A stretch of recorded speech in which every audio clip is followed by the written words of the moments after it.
Hi guys and welcome back to my YouTube channel. My name is Faith and today we're going to be checking out a very interesting video titled "She's an Absolute Moron. Douglas Murray slams a CNN anchor for racist hatred." If you're new to my YouTube channel, you're highly welcome. Please do subscribe, give this video a massive thumbs up, comment, share and everything good. And without further ado, let's just dive right into this video. Joining me now is Douglas Murray, Associate Editor of The Spectator and the best-selling author of The War on the West.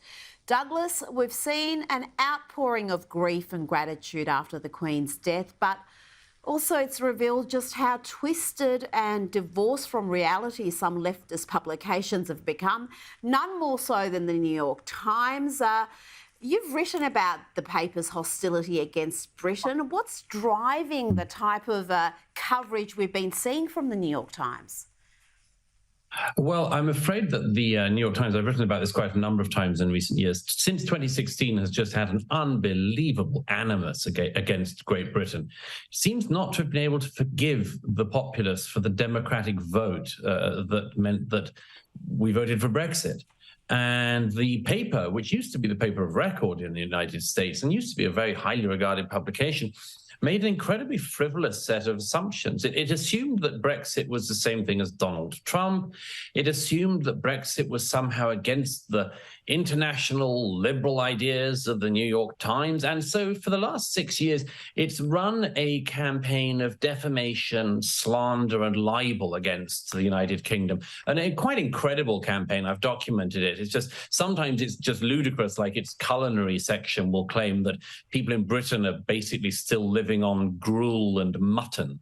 Sometimes they get just basic facts wrong, or they just get a gob left winger to say, for instance, that Britain's a racist country. Usually, by the way, an ethnic minority British person who claims that Britain is racist, yet weirdly is still in it. And then this week, I think the paper hit what is just a new low even for it. Within hours of the news of the death of Her Majesty Queen Elizabeth II, the newspaper decided to immediately run an incredibly hostile piece by a left-wing non-entity academic talking about colonialism, empire, and the crimes of colonialism, and that Elizabeth II had much to answer for, and this sort of thing. They didn't even leave it 24 hours before doing this. And we've seen in the days since other left-wing media join in. CNN, MSNBC, they've all decided to display not just animus against the Crown and against Great Britain and the Commonwealth, they've also decided to display their extraordinary ignorance of history. I mean, they seem to believe that, for instance, Elizabeth II oversaw the empire.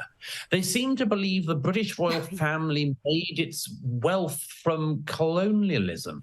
They seem to think that the colonial era was so terrible that the Commonwealth countries must have been strong-armed into joining the Commonwealth. They've totally ignored the fact, of course, that every Commonwealth country's leadership, quite understandably, has been expressing their mourning and grief for the loss of Elizabeth II. And why would that be if she was such a tyrannical ruler? Only because that's in the head of these very twisted, spiteful, hateful people like the New York Times. It's quite amazing to watch and very disturbing, because it's a reminder, if I can say so, that, you know, institutions like the New York Times used to be great institutions, and they've been destroyed by hatred. And that's the exact opposite of what Queen Elizabeth showed in her own lifetime, which is that you build institutions with love and loyalty. And that's something that the CNN, MSNBC, the New York Times, they wouldn't understand the language we were speaking in there.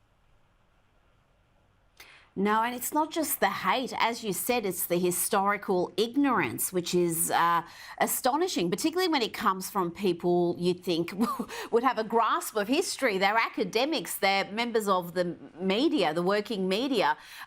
You mentioned some of the other outlets, CNN, The View on the ABC. Let's just have a look at some of these examples. You know, this idea of how the royal family, how this family grapples with its history and legacy of colonialism, of slavery, of the potential paying of reparations, is a really important one. And I think that King Charles understands that his job is, yes, as a monarch, but he's also an anchor for this Commonwealth. She said, a thieving, raping, genocidal empire is finally dying. May her pain be excruciating. It was a thieving, raping, genocidal but I think empire. I'm lost for words. Step in. First of all, if the British Empire had been genocidal, the people in question wouldn't be alive. They wouldn't be speaking. If the British Empire had been a genocidal empire, it would have tried to kill all of the people under its rule. It did no such thing. There wouldn't be any people in the countries that were under British rule if the British Empire had been genocidal. Genocidal is the intent to wipe out an entire people. The British Empire never tried to do that anywhere. That's the first thing. The second thing is that absolute moron we just saw first from CNN talking about reparations. She has no idea in her own racist hatred that Britain paid reparations 250 years ago.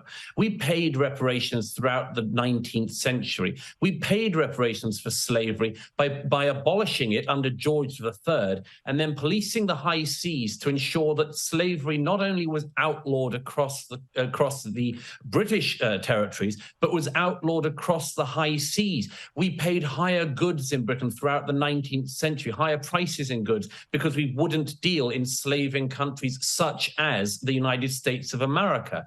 And so when people talk about reparations today, it demonstrates not just their own basically give me cash mentality, which is all that you see here, but also the incredible ignorance. They don't know that Britain paid down any moral and financial debt it ever had 200 years ago under very distant predecessors of Queen Elizabeth II. And these people are not just tin-rattling money makers. They're also just constantly showing their unbelievable ignorance of everything that happened before the day they were born. Whew, guys, that was one interesting briefing by Douglas Murray. Wow, wow, wow. He really threw absolute good points over there. Like, you shouldn't just come out and speak what you do not know without knowing the facts. Like, it doesn't even make sense. It's just baseless rumors, baseless gossips and all that. If you want to talk about something, you need to pick the facts. Make sure that you're making true points and like you're really sure of the information you're letting out there, not just bringing out whatever you think or whatever you thought and then post it out there, like trying to sabotage people or sabotage a country or something like that. Honestly, I'm short of words on what to say here, but let me know your thoughts in the comment section about what the absolute moron said about British being a genocidal country. And if you're new to my YouTube channel, you're absolutely welcome. Please do subscribe, give this video a massive thumbs up, comment, share, and everything good. And I'll be seeing you in my next video. Bye for now.